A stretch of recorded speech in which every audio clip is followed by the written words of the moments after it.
Salam sejahtera Malaysia, denyut nadi suara rakyat bergema di channel ini. Jangan lupa tekan butang subscribe, like dan share. Malaysia kita punya, cintai Malaysiaku, kita jaga kita.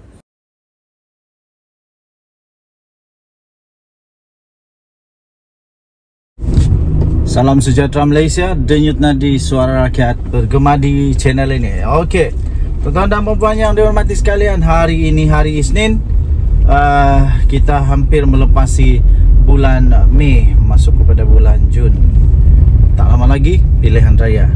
Satu lagi seri pilihan raya yang dinanti-nantikan oleh seluruh rakyat Malaysia, yang akan menentukan adakah siapakah yang sebenarnya paling berpengaruh sekarang di Malaysia ini. Okey, terbaru ini Ketua Polis Negara akhirnya mengumumkan keputusan yang dinantikan oleh rakyat Malaysia.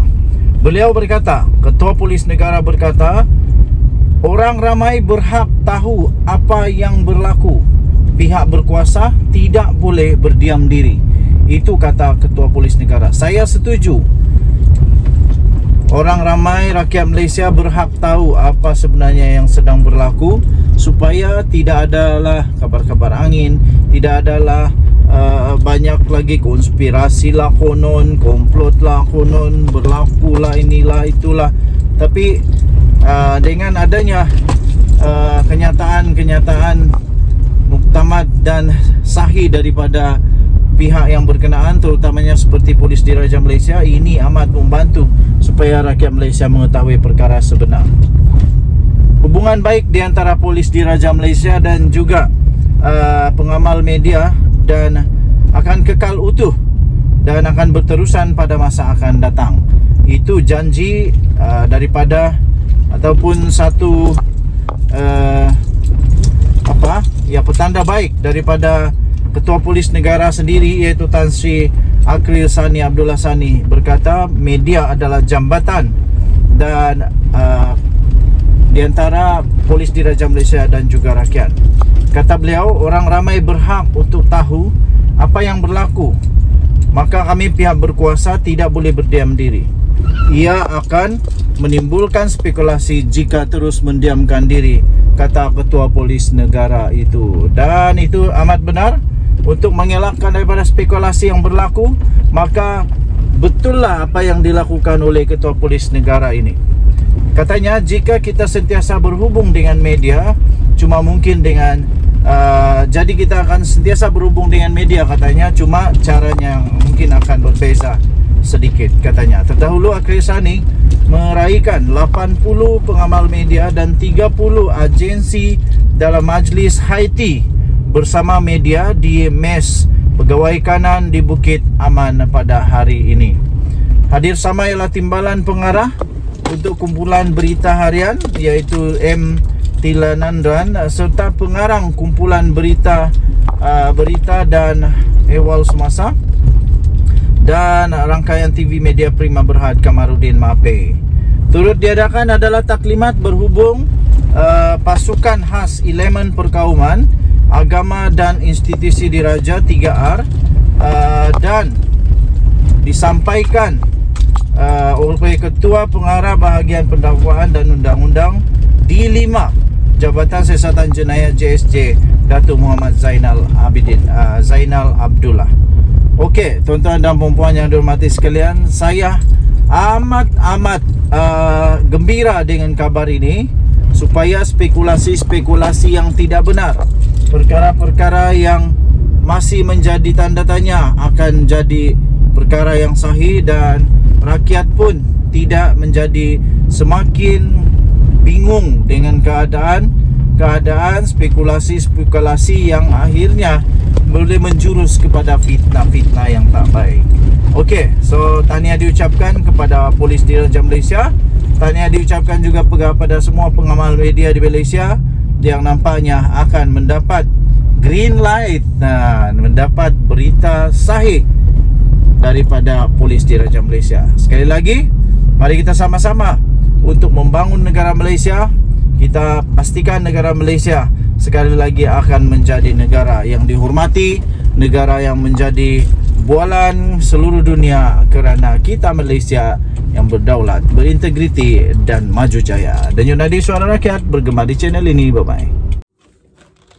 Salam sejahtera Malaysia, Denyut Nadi Suara Rakyat bergema di channel ini. Wow, Azmin sahkan 8 bekas pemimpin UMNO menyertai Perikatan Nasional. Habislah kali ini Zahid Hamidi pening kepala lah. Tapi mari kita tengok siapakah pemimpin-pemimpin, bekas pemimpin ini. Adakah memang ini bekas pemimpin yang memang bagus dalam UMNO ataupun memang buangan juga. Kita tengoklah. Ketua Perikatan Nasional, Ketua Penerangan Perikatan Nasional PN, iaitu Datuk Seri Muhammad Azmin Ali, mengesahkan kononnya terdapat 8 bekas pemimpin UMNO menyertai gabungan tersebut. Beliau yang juga adalah pengerusi Perikatan Nasional Selangor, bagaimanapun enggan mengumumkan nama pemimpin tersebut atas faktor keselamatan. Saya heran juga lah, kenapa tak mau umumkan perkara ini? Kita Malaysia ada penguat kuasa yang menjaga keamanan. Saya fikir selama ini orang yang masuk parti lain pun tidak ada apa-apa masalah keselamatan. Azmin Ali lompat parti daripada PKR yang memang tak pernah bengam dengan mana-mana parti sebelum ini, susah untuk diterima oleh parti-parti yang lain. Tapi dia okey je, tak ada masalah pun. Zuraida Kamarudin lompat parti, tak ada masalah. Apa lagi? Banyak lagi yang lain-lain lah yang lompat-lompat parti, tak ada masalah pun. Ini kan pula bekas pemimpin, maksudnya dah tak bersama dengan UMNO. Kenapa Azmin Ali tak mau dedahkan nama mereka pula? Apa pula alasan faktor keselamatan? Tapi tak apalah. Tak apa. Keselamatan apa maksudnya? Saya pun tak pastilah. Kata Azmin Ali, kerajaan ketika ini adalah kerajaan yang mengugut. What? Tak nampak pun kerajaan ni mengugut. Okey je kerajaan. Okey, tapi tak apalah. Kalau Azmin Ali kata kerajaan yang mengugut, mungkin dia takut kena ugut kah? Tak tahulah. Kalau mereka dapat tahu, dia akan ugut dan akan tekan. Itu satu perkara yang tidak baik, kata Azmin Ali. Saya tak fikir kerajaan sekarang ini kerajaan mengugut. Tiadalah. Kerajaan ini hanya kerajaan yang mengambil amanah tanggungjawab yang betul. Orang bersalah, kena dihadapkan di mahkamah lah. Takkan pula pemimpin-pemimpin dasakau makan duit negara, duit rakyat, biarkan saja. Secara kebetulan saja. Yang lain-lain itu. Jadi kata Azmin Ali, jadi sabar kerana ia akan diumumkan tidak lama lagi. Mungkin selepas Hari Raya Aidil Adha. Katanya kepada pemberita semasa majlis Rumah Terbuka Perikatan Nasional Selangor di Shah Alam pada Ahad. Jangan jala lepas ni tiba-tiba yang digembar-gemburkan konon pemimpin daripada parti kerajaan masuk dalam Perikatan Nasional. Tengok-tengok pemimpin Perikatan Nasional pula lompat pergi kerajaan. Nah, jangan jadi macam tu, sudahlah nanti kantoi pula menipu. Sekarang ini banyak perkara-perkara yang terkantoi. Kata inilah, kata itu. Las-las tak ada berlaku apa-apa pun. Macam baru-baru ini Anwar Musa kata ada pemimpin UMNO yang akan lompat selepas DAP masuk Dewan Merdeka. Tapi sampai sekarang tak ada pun apa-apa berlaku. Mana bendanya ni, tak jadi-jadi pun. Turut hadir pada majlis itu ialah Presiden Perikatan Nasional Tan Sri Muhyiddin serta pemimpin Perikatan Nasional. Muhammad Azmin Ali turut menambah rakyat terutama di Selangor menyambut banyak perayaan tahun ini dan dia akan dilanjutkan sehingga pilihan raya negeri tidak lama lagi. Katanya hari raya tahun ini panjang. Hari ini sudah pun tamat Syawal, sudah masuk 1 Zulkaidah. Tetapi bagi Selangor, raya itu dilanjutkan sehingga pilihan raya negeri, katanya lagi. Okey, so tuan-tuan dan puan yang dihormati sekalian, adakah dengan masuknya bekas pemimpin UMNO pada Perikatan Nasional ini yang kononnya masuk ini akan menyebabkan tumbangnya PKR, tumbangnya DAP, tumbangnya amanah di Selangor?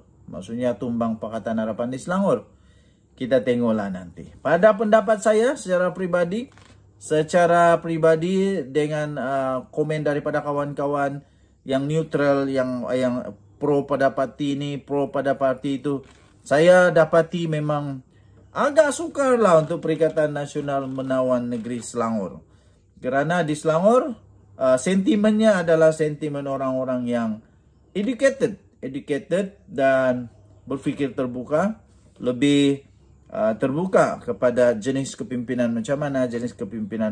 Jadi saya fikir Selangor akan tetap bersama dengan Pakatan Harapan. Denyut Nadi Suara Rakyat bergema di channel ini. Bye-bye.